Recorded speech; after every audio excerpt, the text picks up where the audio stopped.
Hi, welcome to our fellow BMT 524 students. My name is Ross Bennett, and I am here today to talk about the crisis in rural health.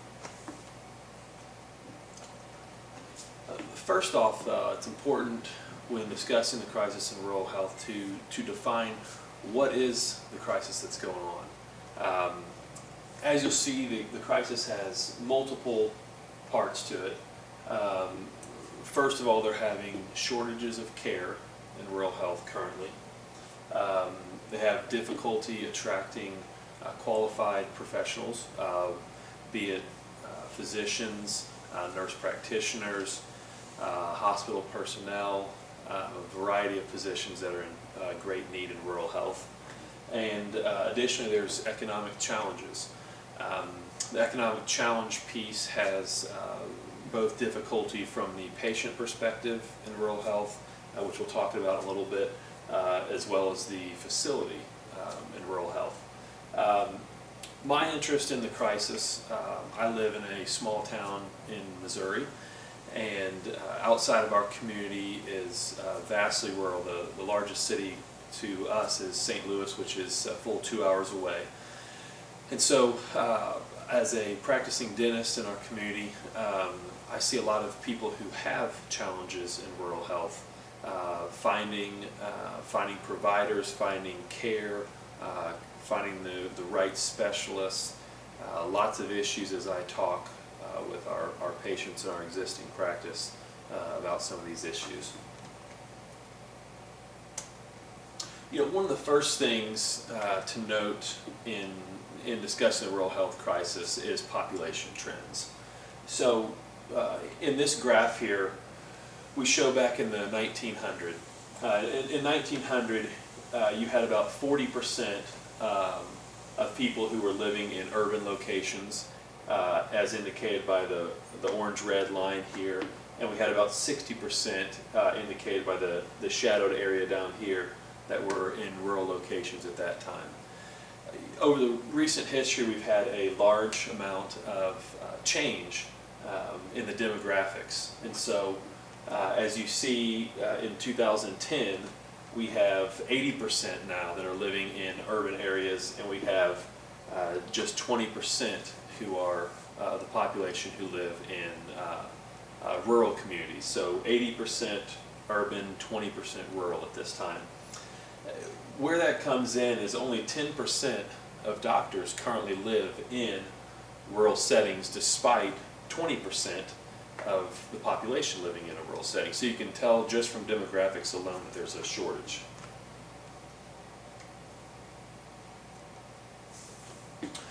So when exploring this crisis, it's important to look at the different people involved. The public health and community perspective is one of those. We'll walk through that. We'll walk through the hospital perspective. We'll walk through the provider perspective as well. So first off, in the 2008-2012 elections, a little bit less than 2016 presidential, we heard a lot about access to care.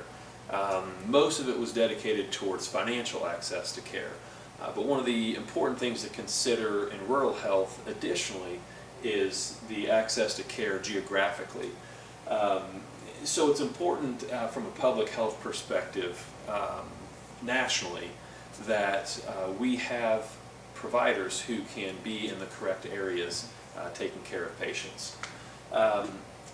Next part is to explore the community aspect.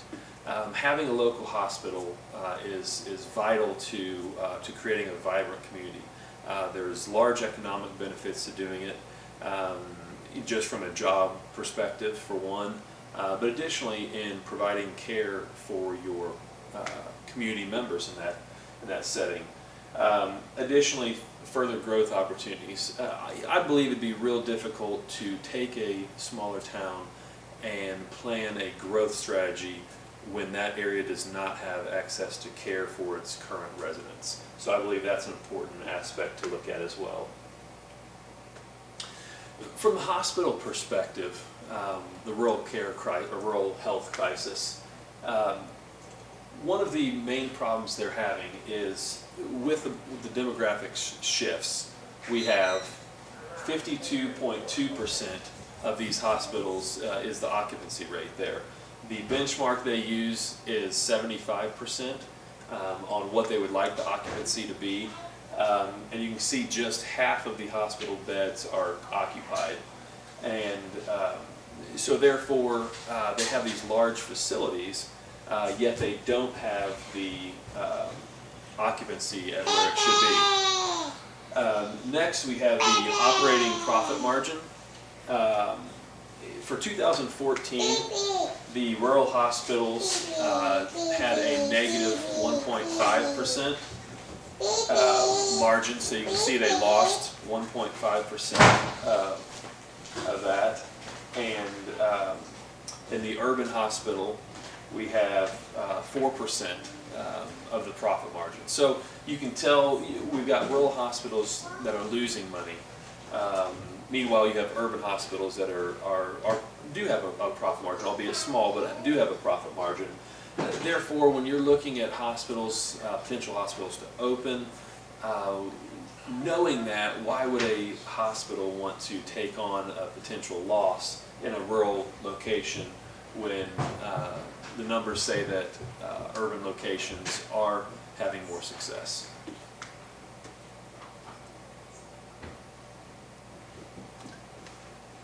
Next, we have the access to care, which we touched on earlier. So there's a couple of different types of access to care when you are looking at it from a patient perspective.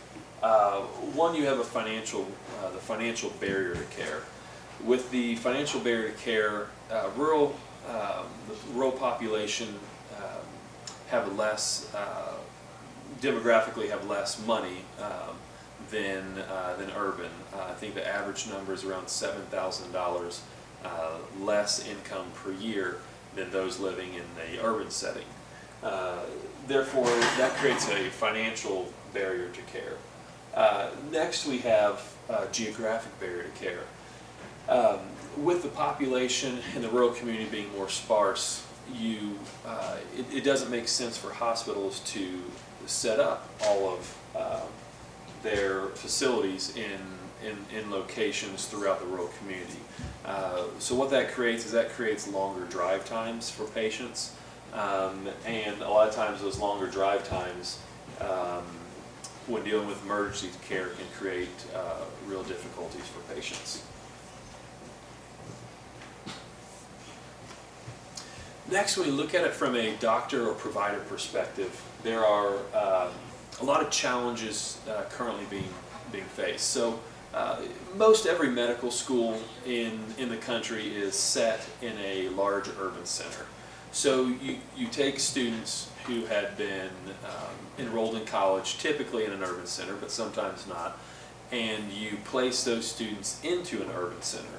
What research has shown is that overwhelmingly students will choose, the younger group, to live in an urban center as they graduate. Additionally, they'll get used to living in that urban center and all the amenities that come with living in an urban environment as well. Getting used to that in those years is difficult to then step away from that to go into a rural location when they are not going to have access to some of those amenities they've now been used to, whether it's entertainment, food, airport access, lots of different amenities that may matter to those people. Next, one of the big problems is a decreased caseload, especially in the specialty fields. Because we know the trends in rural demographics are going down, we know that the caseload is additionally going to be going down. Yet, the rural population will often have many challenging cases, as in rural locations, obesity rates are higher, finances are more limited, cancer rates are higher, especially in the areas of lung cancer due to smoking, and so it's difficult from a financial perspective for a hospital to justify paying a specialist an equal salary in a rural location versus an urban location when they don't have the caseload to justify that salary. So oftentimes what you end up in that environment is you end up with a more fragmented delivery model for care for patients.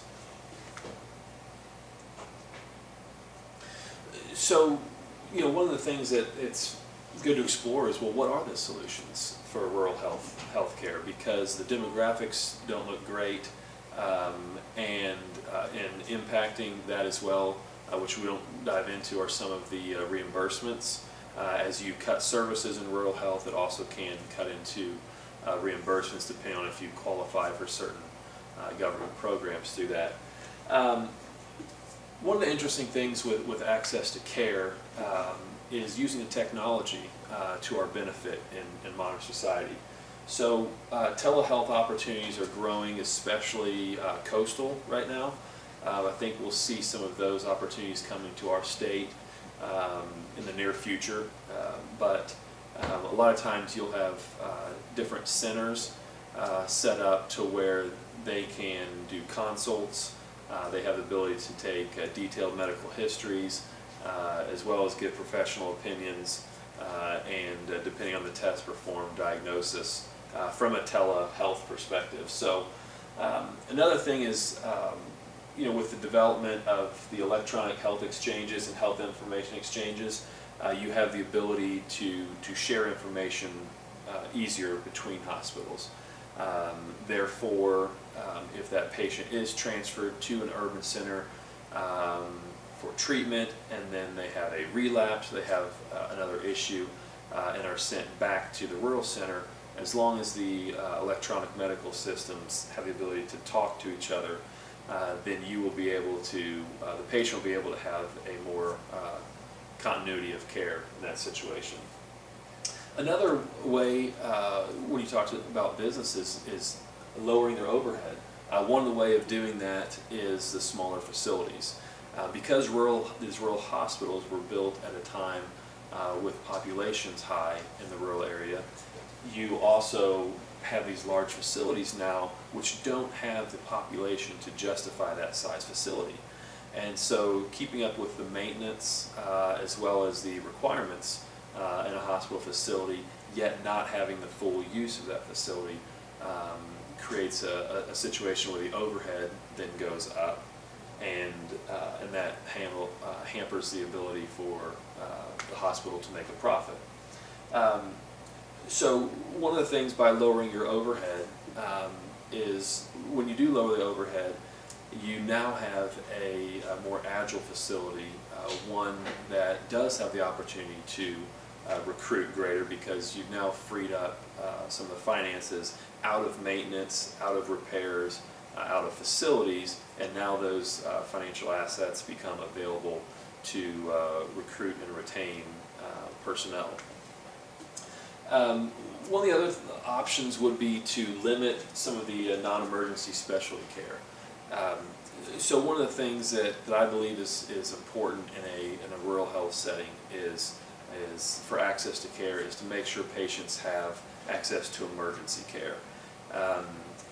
However, much of the treatment that is going to require significant equipment, whether it's related to trauma, whether it's related to non-emergency situations such as orthopedics in some cases, as well as cancer treatments, things that they have the ability to schedule visits out for, such as chemo, radiation, those could be handled more in an urban center, whereas your rural centers handle more of the emergency caseload and have the freedom to treat patients in a more agile facility. One other option too, and I have friends currently who are doing this, is the use of traveling physicians. So I have a buddy of mine who's a gastroenterologist, so he's a GI doctor. What he does is he has an arrangement with 3 different rural hospitals. One day a week he goes to each one of those facilities to treat patients. When he was staying at our local hospital, he had a call schedule that was very difficult family-wise for him to manage, and yet being in a rural community, they schedule his appointments out. He goes to each one of those one day a week. He works 3 days a week now and is able to achieve the same income as he did with a 5-day-a-week schedule in our urban center, with also having a call schedule. So for physicians, they have opportunities here with negotiation power, just because there is such a shortage of physicians in these areas, and they can use that to their advantage to negotiate deals that will bring money into the hospital, yet allows the physician to have a very strong family life as well. Last slide is works cited, and these are some of the sources we used, or I used in creating this presentation. I hope it was informative to you, and thank you for listening.